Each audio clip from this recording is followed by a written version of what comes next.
Welcome to Alaska Weather, a production of Alaska Public Media and the National Weather Service, Alaska Region. Produced and broadcast daily from the studios of KAKM, Alaska Weather provides complete forecasts, public, marine, and aviation for all of Alaska. Alaska Weather is made possible by the following sponsors. From her rich and fertile valleys to the shores of her icy seas, from her fields and farms and shellfish beds and her many nurseries, for the finest of her flavor, for the freshest by far, choose the things Alaskans bring to the market where you are. Products that we're proud to call our own, and it's all Alaska grown.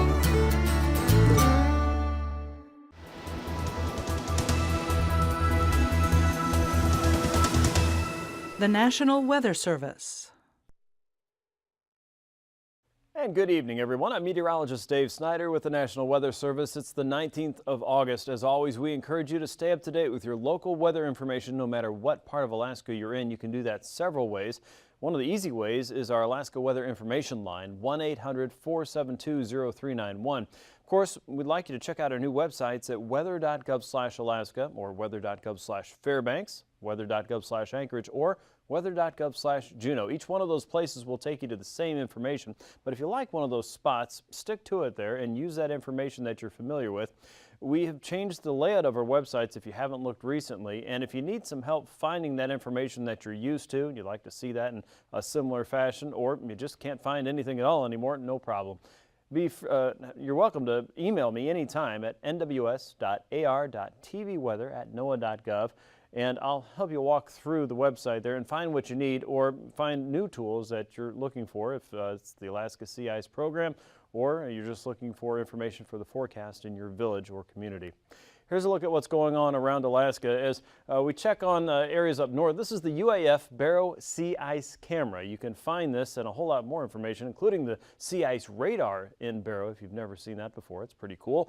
seaice.alaska.edu/gi/data. It's kind of a mouthful there, but this will get you to the really cool pictures, and you can time-lapse this and see the ice moving around over the last several days. The same goes for the radar, I believe. It might just be the radar. I could be wrong on that. But regardless, northerly winds have moved in and pushed some of this brash ice closer to the shore. It is sticking up on the beach in some cases there, and that's a good thing. Got a little bit of a berm to keep that from moving any further inland, of course. But with northerly winds, we're going to see a lot of this ice moving around in the next couple days, and there's a possibility that more of that will be moving closer to the coast, and some of those winds will be picking up over the next 24 hours, so keep in mind on that, or keep an eye on that, I guess I should say. And if you want to watch from afar, if you're not in Barrow, of course, seaice.alaska.edu/gi/data is a great way to do it.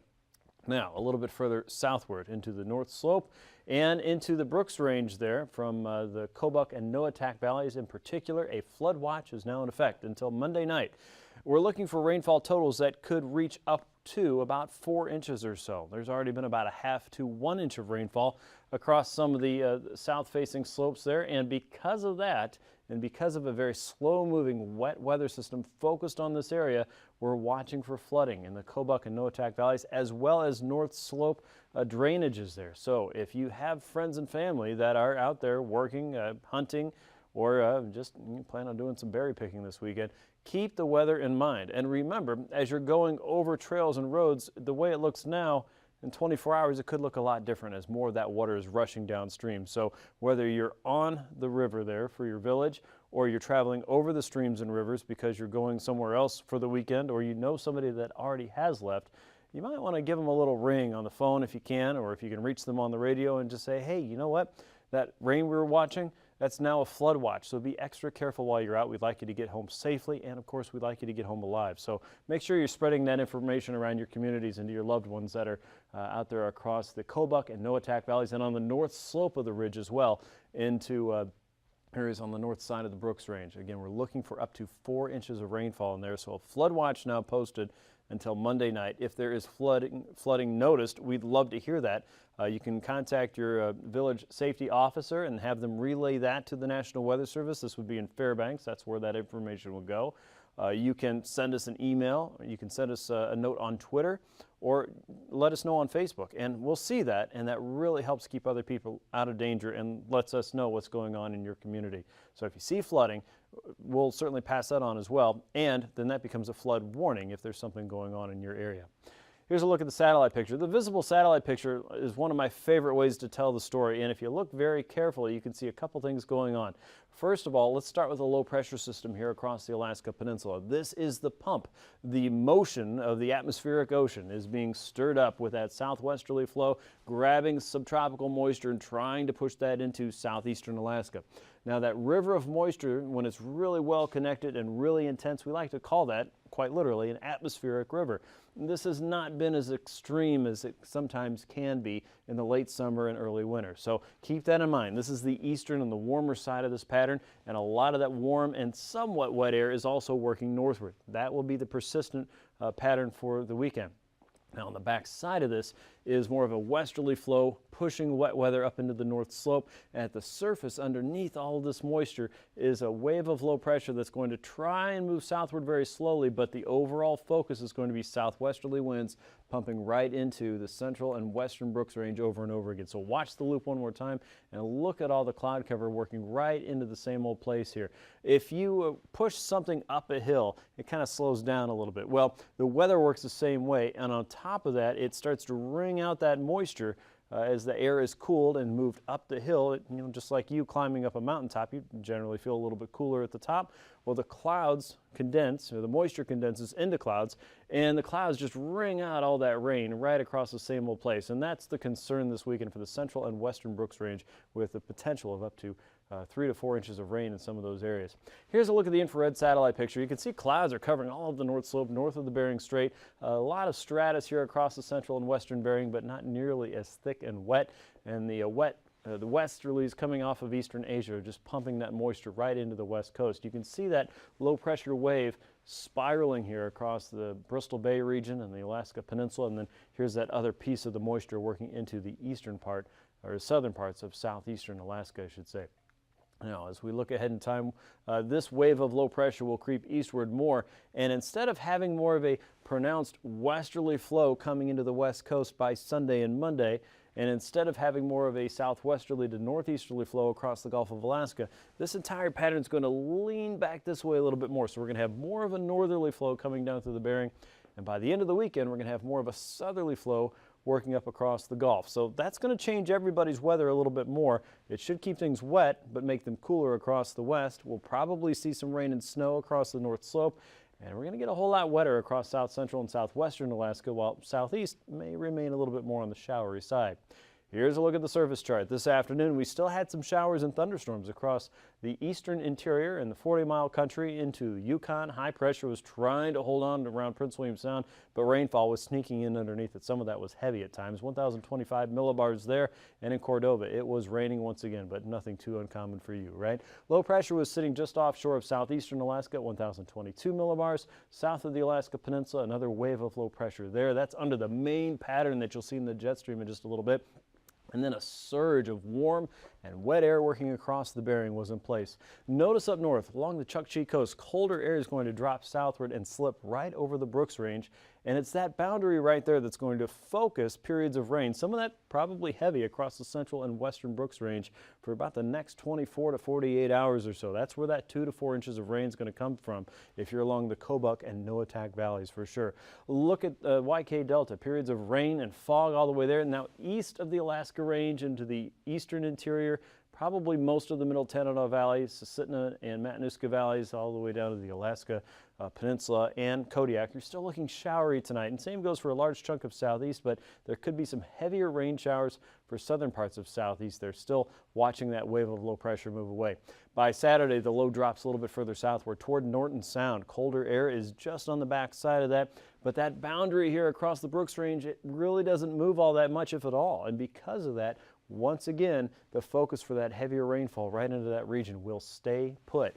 Across the North Slope, don't be surprised to see rain and snow mixing together, as well as areas of fog there. The showers are going to creep a little bit further eastward on Saturday, but most of the Anchorage area, Kenai Peninsula down to Kodiak Island, and really most of the Alaska Peninsula will probably stay more showery or dry completely than anything else. Same goes for the Copper River Basin. Southeast, you're looking for showers in the region, but again, nothing too substantial it looks like. And out across the west, areas of light rain and drizzle are to be expected. Watch what happens on Sunday.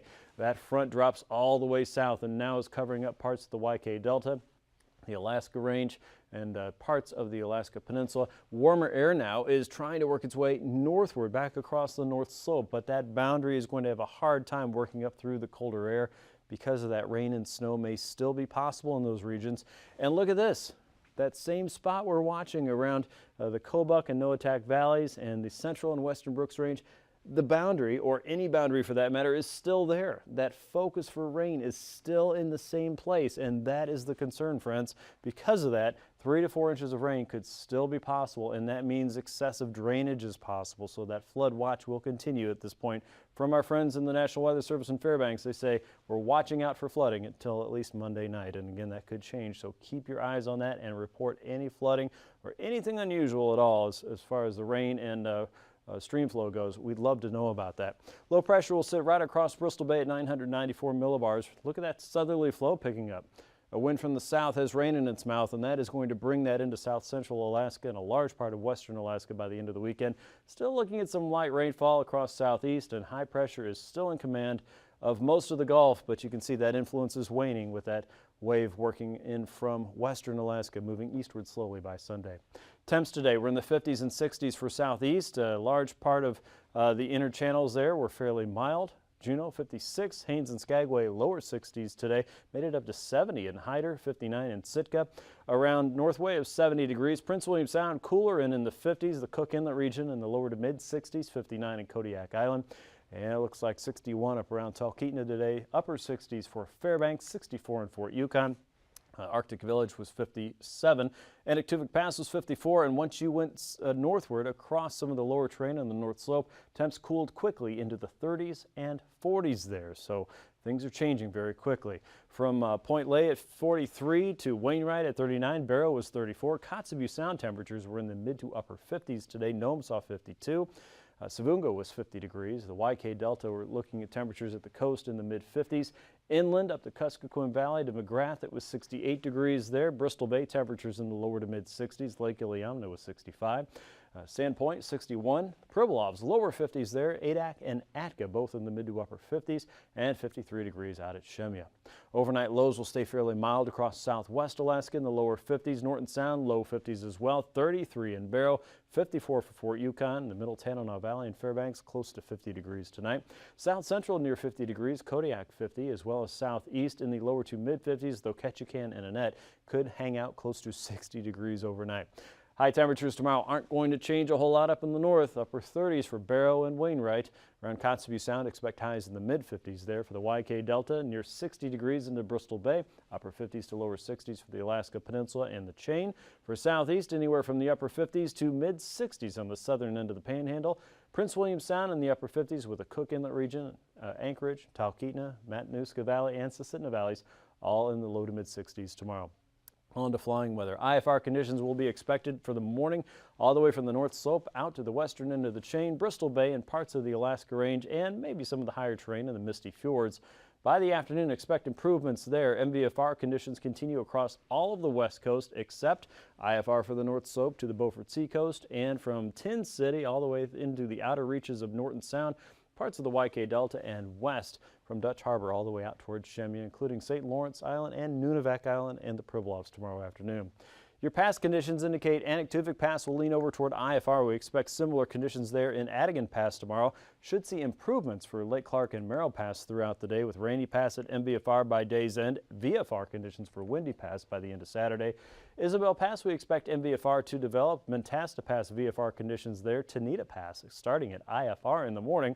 And Portage Pass, we expect to see improvements throughout the day with Chilcoot and White Pass holding at MVFR through most of the day.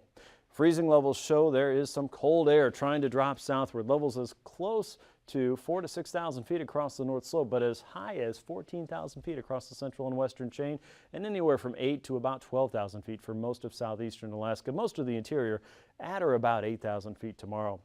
Icing potential is certainly there. And look at the wide range above 2,000 feet around Barrow to as high in, even higher than 10,000 feet west of St. Matthew. So most of western Alaska looking at least some light to isolated moderate north of the Yukon River tomorrow. Across the Gulf of Alaska above 12,000 feet there, so some light to isolated moderate is possible. You can see the pretty impactful area of low pressure across the Arctic Ocean, bringing in strong westerlies between 70 to 75 knots. And also you're looking at a pretty good push coming across the Bering Sea with the southwesterlies across the Gulf, 55 to 110 knots. 9,000 feet, the broad west and southwesterly flows in command of really the entire state. Interior wind speeds between 20 and 30, North Slope wind speeds between 20 and 50, and Aleutian wind speeds between 40 knots or so. Gulf of Alaska winds between 15 and 35 at 3,000 feet. A little stronger wind here across the interior, 20 to 30 knots from the south and the west. Westerlies coming in across the North Slope, and gentle breezes across southeast, about 10 to 20 knots or so with westerlies for the Aleutians. Watch for turbulence developing throughout the day across the Kuskokwim, the Yukon, and the North Slope. Most of that will be below 4 to about 6,000 feet on your Saturday. That's a look at your aviation forecast. I'll be back with the rest of your marine weather here in just a few minutes.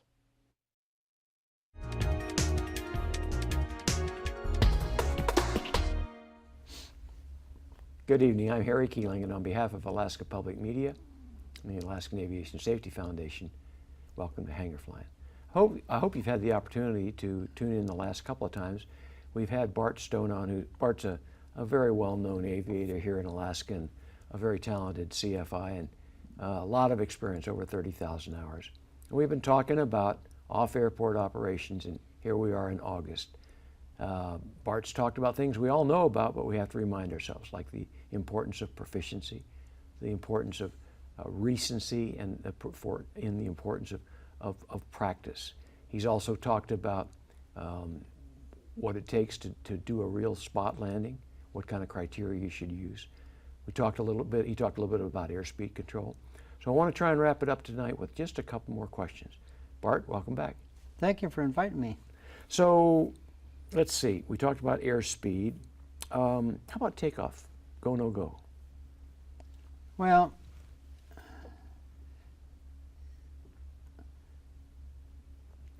everybody should have a built-in decision point where they're not going to continue the flight. And I've seen several accidents over the years where the people actually aborted the flight a little bit too late, and they ran into the trees at the end of the strip. But it was a much better outcome for the aircraft and the passengers and the pilot than if they tried to take off and smashed into the trees, say 20 or 30 feet off the ground. These aborted takeoffs were done right at ground level, so there was no dropping, there was no damage from injuries from falling out of the tree. So if you fall out of a tree, there's actually a couple of programs on how to crash. It's not so much the flying into the tree that's going to injure people and definitely damage the aircraft, but it's the dropping, it's the vertical speed that the aircraft isn't designed for that. The seats aren't designed for that. Most people don't have shoulder harnesses. They don't have their safety belts on right, but you should know and should have a performance criteria where you know how to call it quits and stop safely.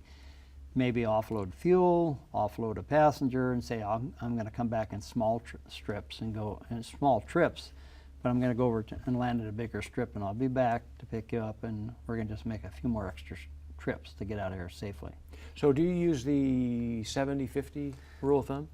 The 70-30, yeah, it works really well. That when you're 70% down the length of the runway, you want to have at least 50% of your flying speed to be able to get out of there. And so you should know your liftoff speed pretty good. And that's why you learn. That's why you practice prior to going in these places. Learn what the airplane will lift off at. When you go practice and you're working in a short field situation, don't do it by yourself at lightweight, because that's usually not the way you're going to be flying. When you leave that little short strip, you're going to have your buddy with you, maybe his dog, you know, all the meat. Maybe you've got a moose or something like that, and you got a quarter of a moose. Performance criteria is different when you have a full load. Okay. 3-point landing versus wheel landing. I use them both. If it's a narrow, skinny runway, and maybe it's got a dog leg in it that you can't see from a 3-point attitude, it's better to do a 2-point, to me, do a 2-point landing, and carry a little bit of power, keep the tail up, and use judicious use of the brakes, bring yourself to a stop, and then lower the tail down, so that way you can avoid rocks. Maybe if there's a dog leg that you got to go around. If you land at a 3-point attitude on a narrow, skinny runway, a lot of times, unless you've got a good heading indicator or you got a tree on the horizon or something like that, you can lose directional control real easy. And not see where you're going. And not, yeah, it just blocks your view. Let's talk about weather options. You and I have flown together. We've had to execute options to turn around and go back. What are your thoughts on that?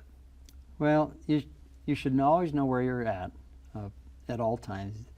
Don't depend 100% on, say, one of your electronic devices like a Garmin 396 or something like that, because I'm here to tell you they do shut off, and at the most inopportune time. So you better always have a plan on, say, there's a strip behind you, 10 minutes or something like that, back at a certain heading that you know you can get to fairly safe. But you should have your personal minimums, and if you're flying in unfamiliar country, you should raise those minimums, because if you're into unknown country, maybe your minimums that work, say, between Anchorage and Squitna won't work very well between Lake Clark Pass and Port Ellsworth. Yeah.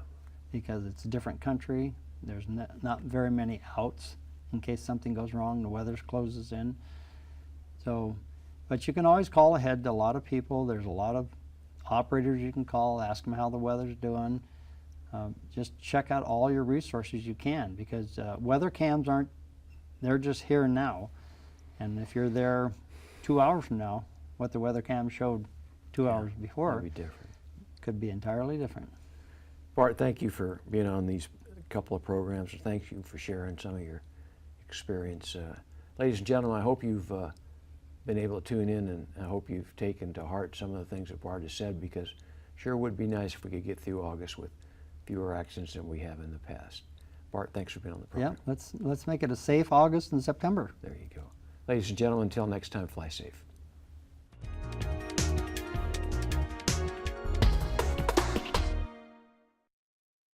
Time for a quick check of the sea ice edge. You can find that anytime at weather.gov/Anchorage/ice. With northerlies working toward the northern coast, a lot of this ice will be working its way southward. Now, the extent of how much ice actually ends up right along the shore could change, but there is certainly a little bit of a higher concentration, which is not even discernible to the eye in this image, but from Barrow all the way down into the bay here. So you can certainly see some changes with that northerly flow and how that could be bringing that closer to the coast. And you saw the image I shared from the Barrow Sea Ice web camera, thanks to our friends up at UAF. More to come there. Check the concentration anytime online. Here's a look at southeast. Northwesterlies coming through the inner channels there on the southern end, and also south of Sitka, about 10 to 15 knots, 20 knots outside of the Dixon entrance.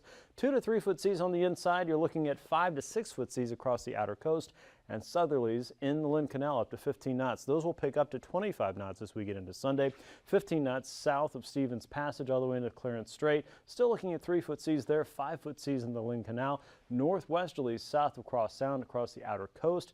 5 to 6 foot seas with southwesterlies coming in right into shore at 15 knots with a 5 foot sea there into Icy Cape and Cape Fairweather on Sunday. Still looking for light and variable winds inside and outside of Prince William Sound, 2 to 4 foot seas there.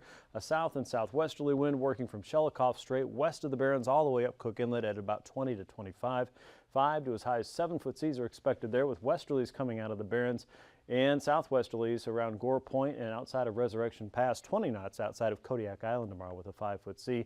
That picks up to 35 knots on Sunday, and stronger southerlies will develop across north and western Gulf as well, with south and southeasterly winds curving into Prince William Sound, 15 knots on the inside with 3-foot seas. Southeasterlies from Calgan Island southward toward Kamishak Bay, and southerlies up around the northern part of Cook Inlet, 20 knots with a 5-foot sea there on Sunday. Inside Bristol Bay, southwesterlies at 30 knots. All the way down the Bering Sea coast, seas could be as high as 7 feet there. Southwesterlies in the Pacific coast, 15 to 20 with 4-foot seas on Saturday. That picks up to 11 to 12 feet on Sunday with 40 knots coming in across the Pacific coast, and 7 to 8-foot seas on the Bering Sea coast into Bristol Bay.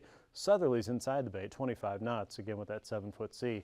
A broad southwesterly flow for the Aleutians on Saturday, 25 to 30 in all areas with 9-foot seas in the west, 6-foot seas across the Pacific coast, 7-foot seas north of Unalaska and Dutch Harbor. A broad westerly flow on Sunday, 25 to 30 in all areas with 7 to 8-foot seas for most of the region, the exception from Kiska to Attu, where you'll see 9-foot seas on Sunday. For the west coast, south and westerly winds north of Nunivak Island, 25 to 30 knots with 7 to 8-foot seas in the northern Bering and 8 to 9-foot seas across the southern Bering. The Pribilov's looking at 30 knots with an 8-foot sea on Saturday. That'll change to a northwesterly wind, 20 knots and 7-foot seas. Colder weather coming in on the north and westerly wind. North of Nunivak Island to St. Lawrence Island, 25 to 30 with 6 to as high as 9-foot seas there in the northern Bering on Sunday. Northerlies working across the North Slope, 20 to 25 knots for the Beaufort Seacoast to the Chukchi Coast. Stronger northerly winds outside of Kotzebue Sound, 8-foot seas expected on Saturday. That continues on Sunday with a 9-foot sea. Easterlies develop in the Beaufort Seacoast, 20 to 25, and northeasterlies coming down the Chukchi Coast on Sunday. Again, that will be moving the ice around. A recap of tonight's weather: showery weather in southeast and southwest, south central Alaska, but heavier rainfall developing around the central and western Brooks Range with a flood watch posted until Monday night for the Kobuk and Noatak valleys, as well as the western north slope of the Brooks Range there. As you get into Saturday, don't be surprised to see rain and snow on the North Slope and continued periods of heavy rainfall across north and western Alaska. More rain for south central on Sunday. Thanks for watching. These forecasts are to be used for planning purposes only. Call 1-800-WX-BRIEF for a formal pre-flight briefing. Always file a flight plan before you go flying. The U.S. Coast Guard Auxiliary urges you to leave a float plan with a friend or the harbor master before you go boating. Alaska Weather is made possible by the following sponsors.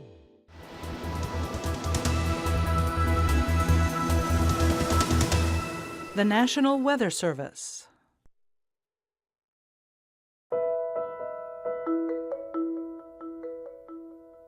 Alyeska Pipeline Service Company, sustaining Alaska's pipeline and its operations today and into the future.